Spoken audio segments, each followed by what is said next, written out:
Welcome back. It's the 12 Days of Christmas series. Rich, how you doing today? Okay. My nose is opened with the wonderful smells of the holidays. I'm making chili. That Really hot sounds chili. amazing. It's very cold here, so a warm bowl of chili sounds delightful.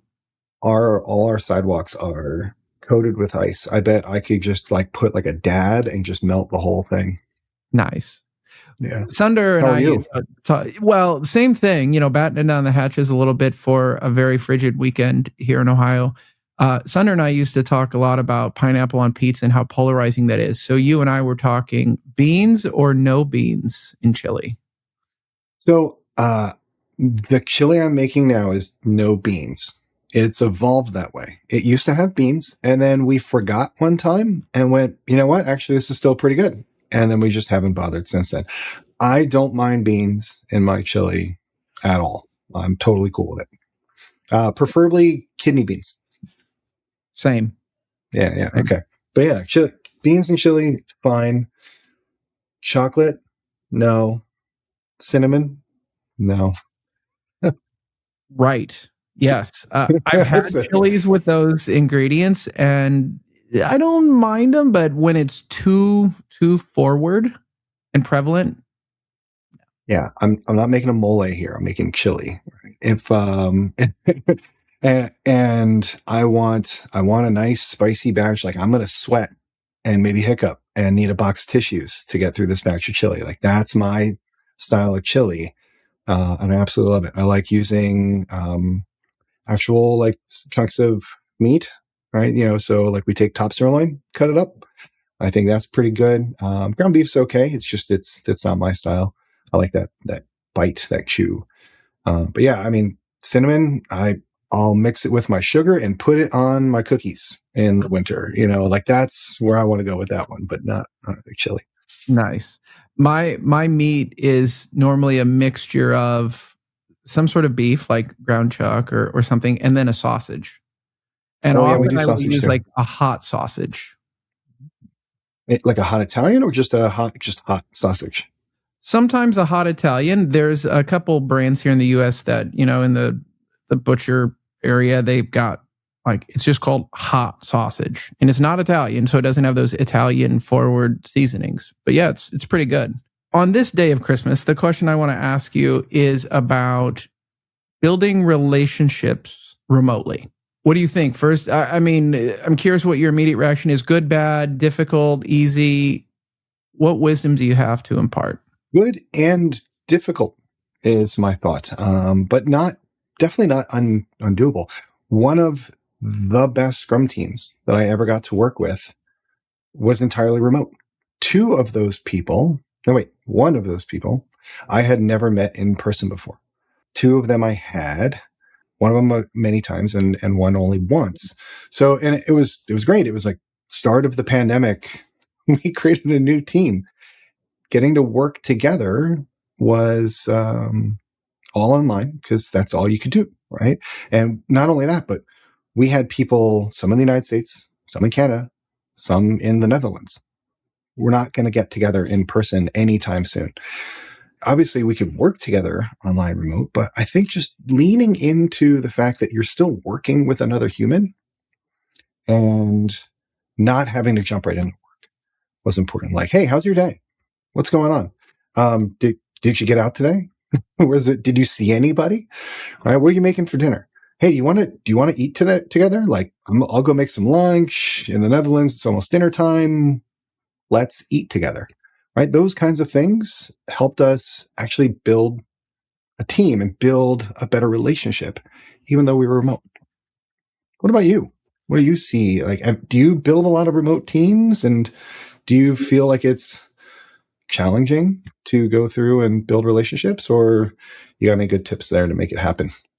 I mean, I echo everything you said. It's definitely good. It's got pros and cons to having remote teams. I do think you touch on a really good point that I like to make about remote teams is you've got to build a little bit more time into your interactions to the human element, because you're not getting it in the hallways. You're not getting it in the cafeteria or at lunch or a commute. Like I used to commute with coworkers from time to time.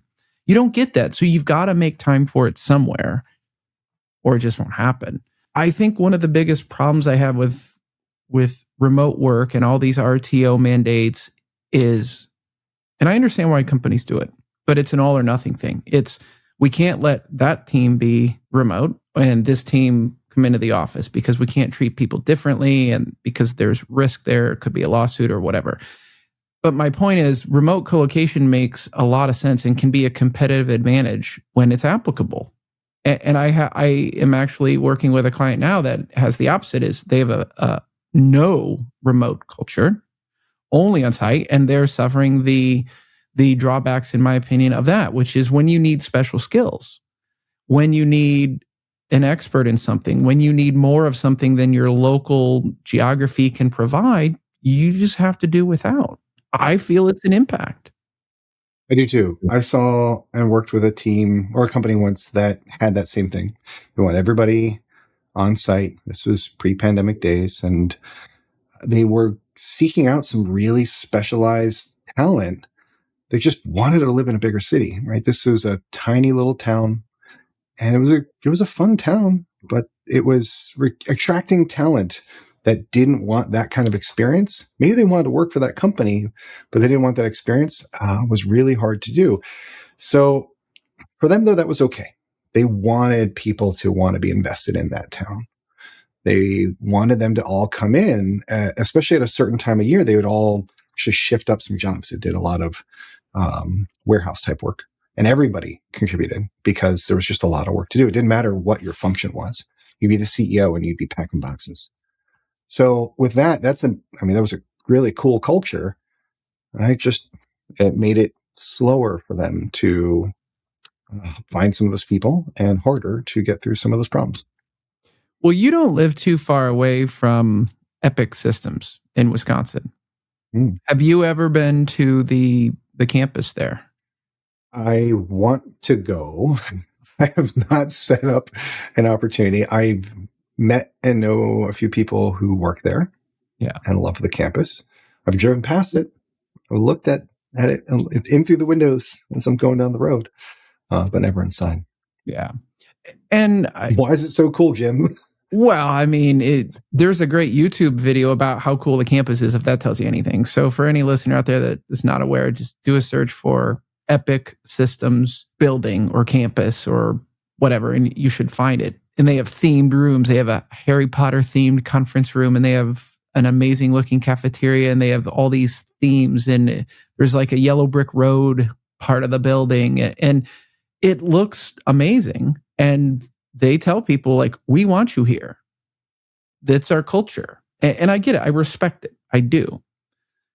They probably also, and I'm guessing now, have to invest in attracting people to move to that part of the country or from other parts of the world there, or they just do without, or they solve it differently. I don't know, but I'm genuinely curious, because if I built that building and I spent that much time thinking about and curating the culture around physical co-location and connection, sure, I'd probably want it too.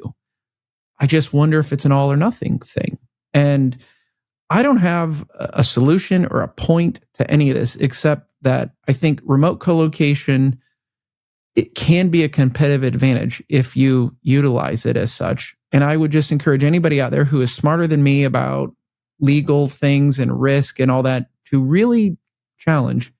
Do you have to treat every team, every person the same? Or is it okay to say, this is how this group, team, department works? It's not how these other ones work. Yeah, I will echo that to say the people that work under you, if you're a manager, are actual people. And they all have different backgrounds, different pathway to getting here, different skills and abilities, different likes and dislikes. They share your mission, hopefully, if you've done that right. They share your values, your core values, if you've done that right. And that helps establish your culture a lot. But they are still individuals, and understanding what they need can be really important to attracting them and retaining them and letting them do their best work, right? So that they can actually be themselves and then focus on the work rather than feel like there's too much that works against them. So, recognize that they're not all cogs in some machine. We're actual humans doing this work. I think you just made an amazingly important point. I want to call it out. And I'll tell you how I heard it in case I'm the weirdo, which I am. I'm the weirdo. If you capture people's hearts and minds and they're bought into your vision and your culture, and like they feel respected, and they're actively stepping forward saying, I want some of this. I want to work here. Like they're that type of person. They can sit anywhere. But there could be value. And I've seen across my career a few instances where somebody said, you can live and work anywhere. But for your first 90 days, you're going to be here. Like you've got to come in for the first 90 days, or every third week, or 2 weeks a month for the first 6 months, you got to be here. And if that means you got to get an apartment or stay in a hotel or travel or commute or something, that's fine. And maybe they have a mechanism for reimbursement. I think that's totally reasonable. In fact, hell, that could be a super fun thing. Like if I was going to get hired by some company in London and they're like, hey, you don't have to live in London. You can go back to the US and live in the house that you like, but we need you here for the first 90 days or for 1 month out of every 3. Okay. I mean, if I know that going in, great. Yeah, it's an open understanding and expectation. And if you're not okay with that, that's not the job for you. Like that's okay too. What I also think is important is that if you're trying to build a strong culture, right? Knowing that not thinking about people as people and just getting them to like, we just do work here, right? And we don't want to talk about, personal stuff, whatever. That is a culture. And it's a culture that will probably only attract people that really don't care about other people and also have no ties to your business. Right? Because what does your work and business mean? And what is this environment like? It's different than any of the other ones. Because if I'm just going to show up and do something, I have no other connection. It's just to the work. Right. So that's a great way to have people leave as soon as something else more interesting comes along. But if you want more culture than that, and if you want to be the fun place that people come to work, that's cool. The part then is that you also have to let them have some fun while they're there, because that's part of your culture. And that's what builds the relationships. And, people will struggle together doing the work. That's just going to happen because they're going to have work. They're going to have to think. They're going to be challenged. That's good stuff. And that will build a relationship too. But to really dive in and say, like, I'm going to show up for you here, right? Man, it's 9:00 in the evening and I just saw you're struggling with something. I want to help you out because I care about you. That requires non-work time, right? And, or at least non like task time. But to me, that's still work. It's putting in the work of actually building a relationship with a fellow human so that they care. They want to be here. They want to do this work more than anything. Perfect. Love it. Thanks, Rich. Let's head back to our chili and warmth. Hi, everyone. I'm Rich Visotsky. Join Jim Sammons and I for our 12 days of holiday-themed conversations. Subscribe now and tune back in for tomorrow's episode.